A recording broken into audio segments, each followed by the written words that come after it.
Anyway, been looking to forward to hearing more about this next story. If you were listening in last week, you may have heard Kevin Douala, chatting to my next guest about a very special archaeological dig. It's taken place, it's in Wirral, and there's a team of excavators. They've been chipping away underneath the car park of the Railway Inn pub in Meols. Now, to me, I'm thinking, well, if you're chipping away underneath, is the whole car park going to start to cave in? But they know what they're doing.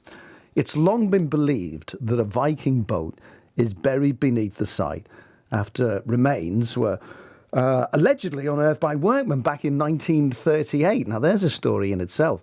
Well, for the past week, the archaeological investigation has been taking place to find out more. Professor Steve Harding, who knows far, far more about these things than I do, is an expert on Viking settlements and culture in Wirral, and is with us now. Professor Stephen, how exciting. Thanks for talking to us. Yeah, it's really exciting. Can you hear me okay, Tony? Oh, we can hear you perfectly, absolutely perfectly. Just remind us of the beginning in this story. What was that story about 1938? So, what, workmen in there and they found some stuff? That's right. It's a Railway Inn in Meols, and in 1938, they wanted to build a new pub. The old pub was too close to the road, really, and they wanted to build a new pub behind it. So they built the new pub while the old pub was still there. And then when they were doing all the works, the old pub was knocked down and they were sorting out the front of the new one. It was when work, I think they were fitting in some drains or something, I don't know, but some workmen found a clinker boat, that means overlapping planks, just poking out from under the ground. And the foreman came along and said, right, put all the clay back, we don't want any archaeologists coming around here causing delays. And that was that. It was covered over, but one of the workmen, thankfully, made some notes and did some investigations himself. I think he just scurried some of the ground out to get an idea of what was there. And then years later, with the help of his son, he did a sketch of what he'd found and presented it to Liverpool museums. And then it got archived. And then that was it until, I think, 2006, when the pub applied to build a patio over the car parking area. And because some digging was involved, went through the county archaeologist. And that's when the sketch came to light. So everyone got excited. One of the local enthusiasts, a policeman, Tim Baldock, ran me up, said, do you know anything about this boat, this possible Viking boat under the rail? I said, no, it sounds great. And so we did some investigations. We looked at this sketch. We got the police radar people to do a scan to see if the boat was still there. Yeah, it was, and that was it. We asked what it would cost to sort of excavate it. We quoted something like £6 million. What? £6 million? Why would it cost that much? Is that because you have to be meticulous and really careful? Absolutely, and then you've got a pub to consider. You've got also, once you get a vessel like that out, it's got to be preserved. There's got to be a museum for it. Yeah, I see. You can't just dig it out of the ground. It's not possible. So that was that. And then what happened over the years was that people started to ask, well, what's going to do about this? And, oh, right, okay. And really, we puzzled as to what to do until we met this archaeologist, Chaz Jones, who does a lot of work with battlefields and things. And we put this to Chaz, and he said, well, what we can do is go down, not dig it up, but go down using what's called augers. These are long metal sort of boreholes that go into the ground, and then you can sample wood and then get it tested and all this sort of stuff. So that was the approach we adopted. We asked the pub and the brewery, that was Green King, and they were great. They were absolutely fantastic. They were great about it, but said, well, you can't dig it up forever. You've got to have a small period where there's no functions going on. And last week was that week where we could go in there, go down with these augers and it was great. We managed to get some wood, and it was just a fantastic week, really. So have you sent these samples off for testing then? Any results back? Have you been able to confirm anything? No, it'll take some while. We've got to prepare the samples first of all, get them cleaned up and things, and then they go off to the labs. We'll get the wood dated.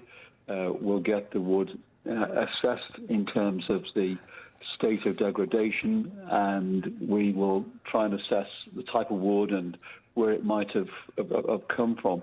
So, yeah, even though we've only sampled a relatively small amount of the wood, we can make some pretty good conclusions about what it is down there. And we've got the original sketch, of course, to go by as well. So, yeah, it's all How very exciting is this? It's incredibly exciting. Before you came on, I was talking about detectorists. I'm sure you've seen that.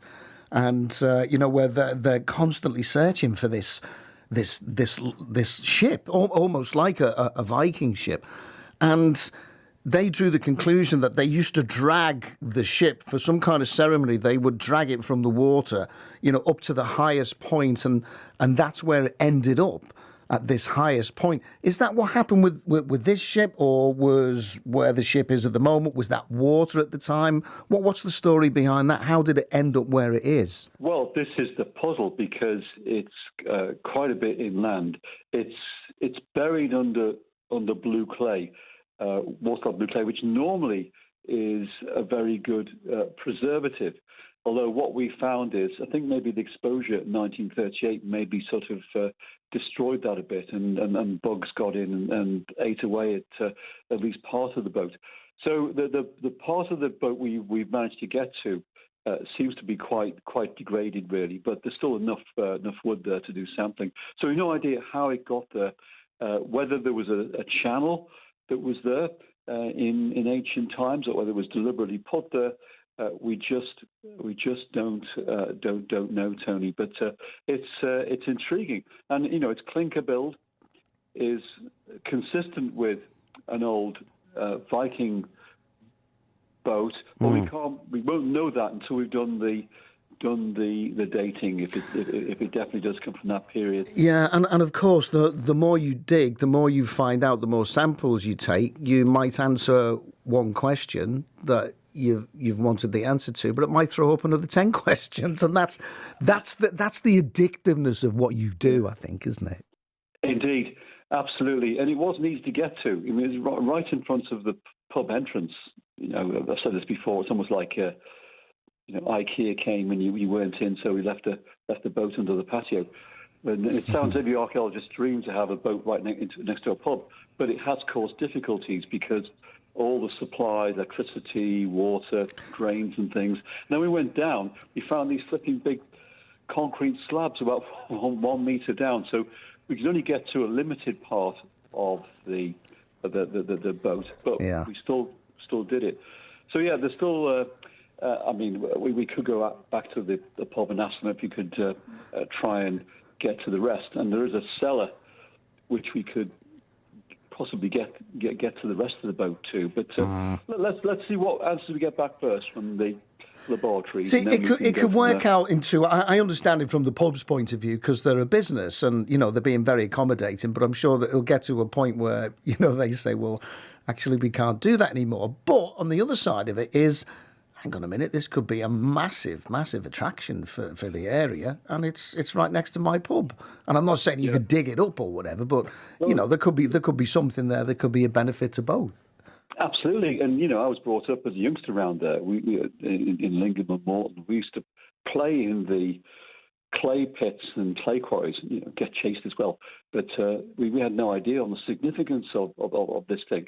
But I'd like to stress that pub have been absolutely brilliant.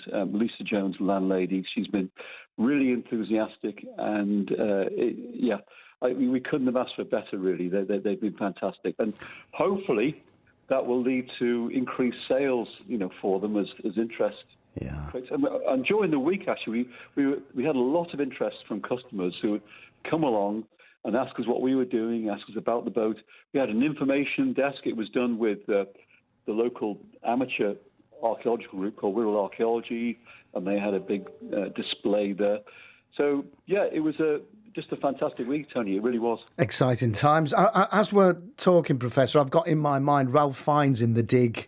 That's who I'm imagining you are at the moment. You know, how far away from reality was that? Because it was a similar situation, this, wasn't it? In the 1930s, there was a Suffolk landowner and hires a local self-taught archaeologist called Basil Brown to tackle this large burial mound on the land. And then they start digging away. I don't know whether you've seen this film, but they uncover this Viking boat. Now, I know a lot of this stuff is Hollywooded up a little bit. You know, I mean, my knowledge of the Vikings is watching Kirk Douglas and Tony Curtis, you know, which is probably a million miles away from reality. But, you know, if that's just one, isn't it? There's the pub, there's the story I've just mentioned there. There must be hundreds of these up and down the country, surely, that we just don't know about and probably will never find. Yeah, I mean, the conditions have to be right, of course, because wood decays, it really does, and you need some conditions which are free of oxygen, so bugs can't grow and chomp away at the wood fibre.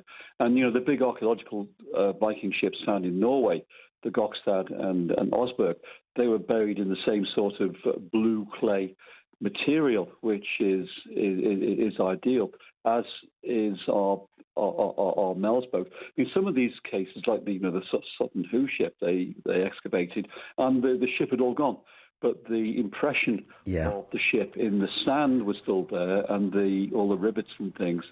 So, yeah, it's part. Look, you're right. There must be hundreds of them down there somewhere. We just don't know where they are. There may be more actually around Merseyside. You know, well, you never know. Well, you're the man to find them, like the Indiana Jones of the Viking world, I think. But listen, I'm going to leave it there. But thank you so much for coming on, Stephen. And just briefly, what's the plan now? Are you just going to carry on digging away, or what?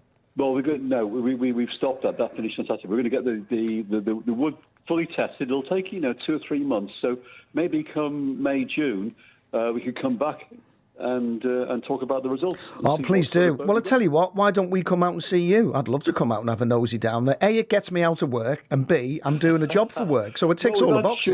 Sean Starr's out there. He came out talking about this boat. Well, yeah, you're next on the list, Tony. You can come and join us when we've got the results out. Okay.